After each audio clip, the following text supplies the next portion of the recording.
استجب لي امين يا ارحم الراحمين يا ارحم الراحمين يا ارحم الراحمين بالرسول قد ربنا بالقبول وهب لنا كل سوء ثم استجب لي امين يا عمال يا ولي يا ارحم الراحمين يا ارحم الراحمين يا ارحم الراحمين فرج على المسلمين.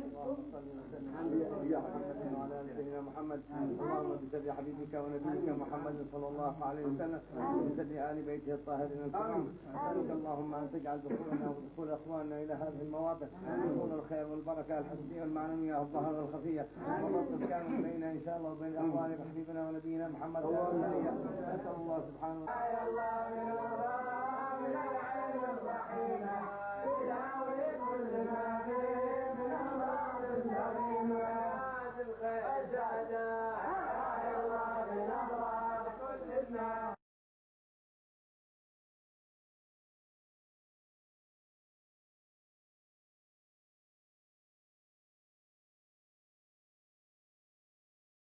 هو أن يكونوا لهذا الرسول النبي متبعين، اتباع في الظاهر واتباع في الباطن. اتباع الظاهر يسمى المجاهدة، وجاهد تشاهد وغنم الوعد بالهدى هدى نصه في العنكبوت بآية والذين جاهدوا فينا لنهدينهم سبلنا وإن الله لمع المحسنين. أمانة الجسد هذا أن يجاهد على وفق الشريعة وآدابها وأخلاقها اتباعا لمحمد صلى الله عليه وسلم.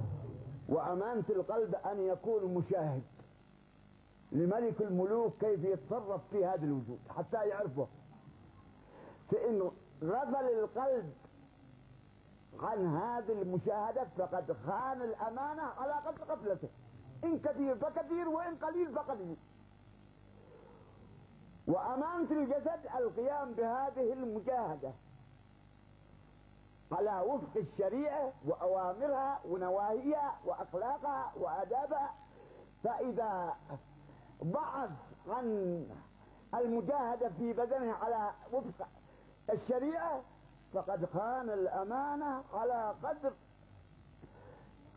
قدر عجزه عن يعني عدم قيامه بالمجاهدة.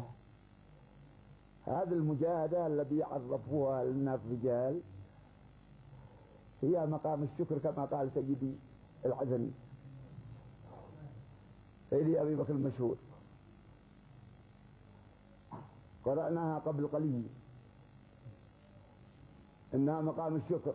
ولهذا جاء الشيطان ولا يحرص كل الحرص إلا أن يخرج الإنسان من دائرة الشكر، لآتينهم من بين أيديهم ومن خلفهم وعن أيمانهم وعن شمائلهم ولا تجدوا أكثرهم شاكرين. والشكر هذا ما حد عرفه التعريف الحقيقي إلا عبد الله حداد رضوان الله عليه إلى قبره.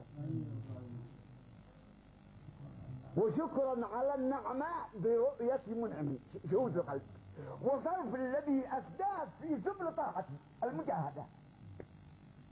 الشكر هو مشاهد في القلب ومجاهد في الجسد.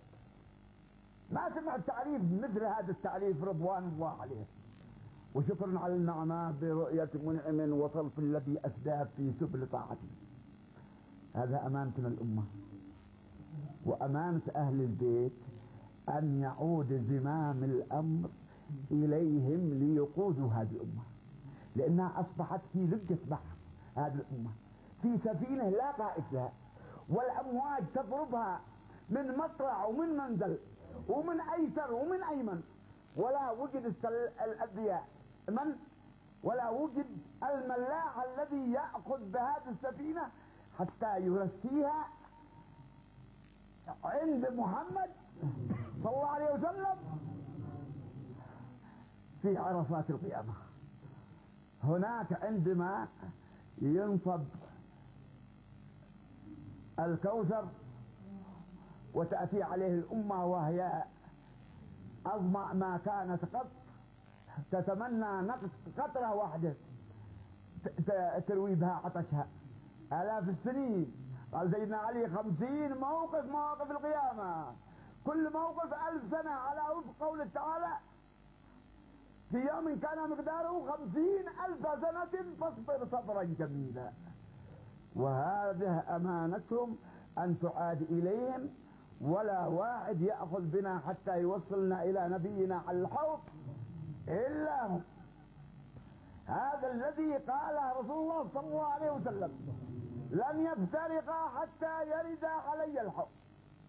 فنحن نضع أيدينا في أيديهم، وإن كان ما لنا نفوذ ولا حاجة، لكن نحب أن نموت وعقيدتنا إن نحن ماسكين برباطهم وآخذين على منوالهم، فإن وصلنا فذاك المطلوب، وإن متنا قبل الوصول يكفينا شرفا إنا متنا ونحن سائرين على أشرف الطرق الموصلة إلى رضا الله ورضا نبيه ورسوله محمد صلى الله عليه وسلم.